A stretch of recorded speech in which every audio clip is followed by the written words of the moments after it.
Hello guys. ஈரான்ல ஒரு ரொம்பவே ஷாக்கிங்கான ஒரு பொலிட்டிக்கல் சேஞ்ச் நடந்திருக்கு.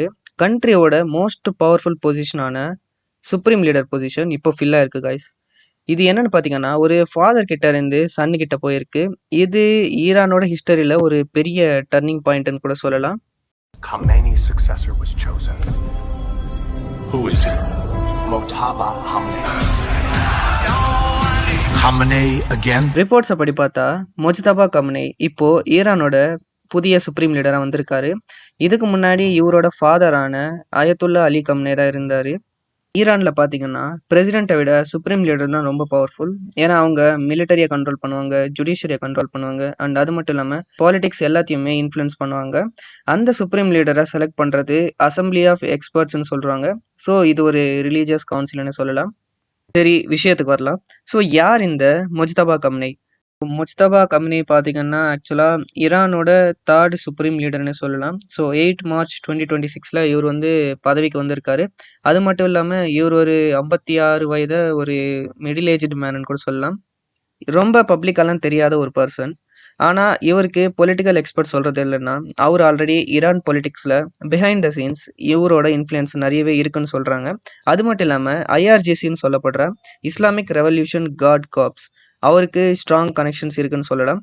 ஸோ இது பார்த்தீங்கன்னா ஈரானோட ஒரு பவர்ஃபுல் மிலிட்டரி ஃபோர்ஸ். சரி, இப்போ இதை பற்றி மக்கள் என்ன சொல்கிறாங்கன்னு பார்க்கலாம். ஆக்சுவலாக பார்த்தீங்கன்னா இது ஃபாதர் கிட்ட இருந்து சன்னு கிட்ட போயிருக்கு. ஸோ இது ஒரு வாரிசு அரசியல் மாதிரி தான்ப்பா இருக்கு அப்படின்னு நிறைய பேர் பேசிட்டு இருக்காங்க. இது ஒரு பெரிய கான்ட்ரவர்சியாகவும் போயிட்டு இருக்கு. ஈரானோட கவர்மெண்ட் கிரியேட் பண்ண இந்த ரீசன் வந்து இது வந்து இரானியன் ரெவல்யூஷன் சொல்றாங்க. இது ஒரு மோனார்கி சிஸ்டமா கூட இருக்கலாம்.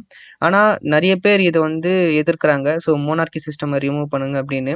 ஸோ இப்போ சில கிரிட்டிக்ஸ் கேட்கறது என்னன்னா, ஈரான் மறுபடியும் ஃபேமிலி பவர் சிஸ்டம்க்கு போகுதா இல்லையா அப்படின்னு தான் ஒரு பெரிய கேள்வியா இருக்கு. அது மட்டும் இல்லாம இதுக்கு பெரிய குளோபல் இம்பேக்ட் நிறையவே இருக்கு காய்ஸ். இங்க பாத்தீங்கன்னா இது நடக்கிற டைம்ல மிடில் ஈஸ்ட் ஆல்ரெடி ரொம்பவே டென்ஷன்ல இருக்கு. ஸோ மெயினா பாத்தீங்கன்னா Iran and Israel, United States மூணோட ரிலேஷன்ஷிப்பும் ரொம்பவே டென்ஸ்டா இருக்குன்னு சொல்லலாம். ஏன்னா சுப்ரீம் லீடர் தான் மிலிட்டரி டெசிஷன்ஸ் எடுக்கிறாரு. மொஜ்தபா கமினையோட டெசிஷன்ஸ் ஃபியூச்சர்ல ரிலீஜியனை இம்பாக்ட் பண்ணலான்னு கூட சொல்லலாம். நெக்ஸ்ட் கொஸ்டின் என்னன்னா, மொஜ்தபா கமினி அவரோட ஃபாதர் பாலிசியை கண்டினியூ பண்ணுவாரா இல்ல ஈரானோட டைரக்ஷனை கம்ப்ளீட்டா சேஞ்ச் பண்ணுவாரா அப்படின்றது தான் இங்க கேள்வியாவே இருக்கு. ஸோ இதை பத்தி இந்த மொத்த உலகமும் எதிர்பார்த்துட்டு இருக்கு. பார்க்கலாம் என்ன நடக்குதுன்னு. ஸோ இது வந்து ஒரு பெரிய ஈவெண்ட்னு சொல்லலாம் guys. ஏன்னா ஒரு லீடர் இல்லாமயே ஈரான் வந்து ஆக்சுவலா பாத்தீங்கன்னா இத்தனை நாள் தாக்கு பிடிச்சிருக்காங்க.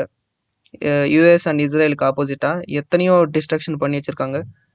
ஸோ எத்தனையோ மிசைல்ஸ் வந்து லான்ச் பண்ணியிருக்காங்க. ஒரு ஸ்ட்ராட்டஜிக் பிளான் வந்து ஃபாலோ பண்ணியிருக்காங்க. வெறும் லீடர் இல்லாமயே. ஸோ இப்போ வந்து அவங்களுக்கு ஒரு லீடர் கிடைச்சிட்டாங்க. சுப்ரீம் லீடர்னு சொல்லலாம்.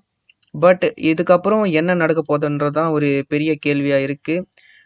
இதுக்கப்புறம் இஸ்ரேலுக்கும் அமெரிக்காவுக்கும் எப்படி பதிலடி கொடுக்க போறாங்கன்றது தான் இப்போ பெரிய விஷயமா போயிட்டு இருக்குன்னு சொல்லலாம்.